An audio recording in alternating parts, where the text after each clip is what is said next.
Siddharth sir சொல்லி ஆகணும். ஏன்னா நான் ஃபஸ்ட்டு ஒரு ஹீரோட வீட்டுக்குள்ளே போனோம்னா சித்தார்த் சார் வீடு தான். ஏன்னு கேட்டிங்கன்னா ஆச்சரியமாக இருக்கும். கற்றது தமிழ் முடிஞ்ச உடனே எங்களை கூப்பிட்டு சார் சொன்னார்ல, எங்களை கூப்பிட்டு பேசின ஒரே ஹீரோ அப்படின்னு சொன்னார்ல, நானும் சார் தான் அவர் வீட்டுக்குள்ளே போவோம். அப்போ சார் சித்தார்த் சார் சார் ஒரு படம் பண்ணுற மாதிரி இருந்துச்சு. அதுக்காக நாங்கள் காடு மலைன்னு ஏறி அலைஞ்சோம். கிட்டத்தட்ட வருஷக்கணக்காக அலைஞ்சோம். அந்த படம் இன்னும் நடக்காமல் இருக்கிறதுல ஒரு பெரிய ஆச்சரியம் தான் எனக்கு. ஏன்னா அது படத்துக்கு 10 பாட்டு மியூசிக் போட்டே கொடுத்துட்டாரு. அந்த 10 மியூசிக் பாட்டில் ஆல்பத்தையும் கேட்டுக்கிட்டே நாங்கள் ஊட்டி கொடைக்கானல்னு ஒவ்வொரு மலையை ஏறி அடைஞ்சிட்டே இருப்போம். அவ்வளோ பாடி வச்சுருப்பாரு. அந்த பாட்டெல்லாம் கேட்டு போகும்போது எப்போ, ஏன்னா நம்ம வந்து பொம்மரிலாம் பார்த்ததுக்கப்புறம் நான் வந்து பாய்ஸு பொம்மரிலாம் பார்த்துட்டு சித்தார்த்தை பற்றி அவங்க பற்றி எனக்கு ஒரு மைண்ட் இருந்துச்சு. பட் ராம் சார் மீட் பண்ண போகும்போது தான் சினிமாவோட சென்ஸ் என்ன, ஒரு ஆர்ட் ஃபார்முக்குள்ளே எல்லா தளத்திலையும் யோசிக்கக்கூடிய இயங்கக்கூடிய ஒரு ஆளாக இருக்காரு அப்படிங்கிற அப்போ தான் புரிஞ்சு.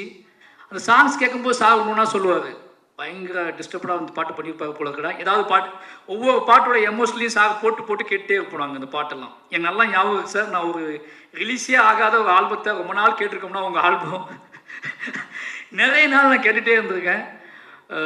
அதில் நிறைய பாட்டுகள் உடைய சத்தம் கேட்கும், நிறைய அதாவது ஃபுல் எமோஷனலாக இருக்கும் அந்த சாங்ஸ் எல்லாமே. ஒரு ஹீரோக்குள்ளே இவ்வளோ நாலேஜ், சினிமா பற்றி ஒரு நாலேஜ் இருக்குன்னு சொல்லி அவ்வளோ விஷயமா இருக்கும். அந்த ப்ராஜெக்ட் நடந்துச்சுன்னா நிஜமாகவே அந்த ப்ராஜெக்ட்டுக்காக நாங்கள் அவ்வளோ வேலை பார்த்தோம். அது நடக்காமல் போனதில் ஒரு பெரிய வருத்தம் எனக்கு இப்போ வரைக்குமே இருக்குது. அது நடந்திருந்தால் ஊட்டியோட மூளை முடுக்கெல்லாம் நாங்கள் படம் பிடிச்சி காட்டியிருப்போம். ஏன்னா அந்த ஊட்டியோட கிட்டத்தட்ட மாதக்கணக்காக தங்கியிருந்து எல்லா மலை உச்சிகளுக்கும் நாங்கள் போய் அடைஞ்சோம். அதில் ஒரு சம்பவம் நடந்துச்சு, அதை சொல்லி ஆகணும். ஒரு பள்ளத்தாக்கை பார்க்கறதுக்காக நானும் ராம்சாரும் போயிருந்தோம். 2 பேர் மட்டும்தான் போயிருந்தோம்.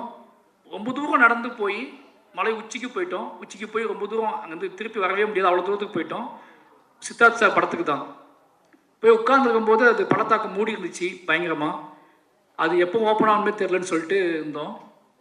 சார் நான் சொன்னால் நம்ப மாட்டேங்க, சாயங்காலம் வரைக்கும் உட்காந்துட்டு இருந்தோம் 2 பேர். ஓப்பன் ஆகணும்னு சொல்லி ஓப்பனே ஆகலை. அது நாங்கள் 2 பேர் உட்காந்து வேறு கதைகள்லாம் பேசிட்டு திரும்பி வந்துட்டோம்.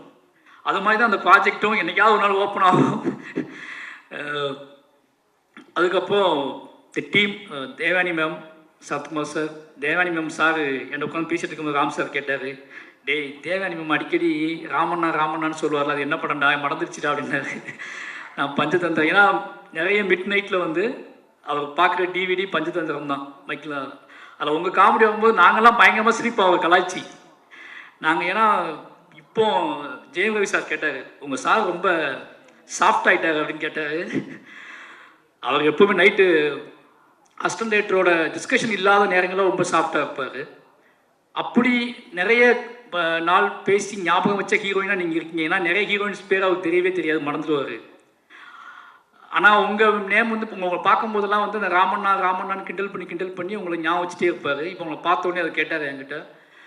நிச்சயமாக எங்களோட எவர்கிரீன், எங்களோட மைண்டில் இருக்கக்கூடிய, நான் உங்களை பார்க்கும்போது எனக்கு ரொம்ப ஆச்சரியமாக இருந்துச்சு.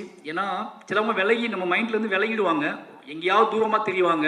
நம்மளோட பாலிய கால ஹீரோயின்ஸ் வந்து திடீர்னு ரொம்ப தூரமாக தெரிவாங்க. நீங்கள் இன்னும் பக்கத்துலேயே தெரியுறீங்க, அதுவே எங்களுக்கு ரொம்ப சந்தோஷமாக இருக்குது. ராம் சார் ஏதோ எல்லாரும் நினச்சிட்டு இருக்காங்க ராம் சார் பண்ண பிரம்மாண்டங்கள்ல நாங்களாம் இருக்கோம். இது எல்லாமே ராம் சாரால் நிகழ்ந்தது. அப்படி நிகழ்த்தப்பட்ட ரெண்டு பேர் வெற்றியாளர்கள் தான் நானும் மகனும். ரொம்ப நன்றி சுவாதி, தேங்க்யூ. சினிமா உலகை ஃப்ரேம் பை ஃப்ரேம் படம் பிடித்து காட்டும் தந்தி சினிமா சேனலை இப்போவே சப்ஸ்கிரைப் பண்ணுங்க.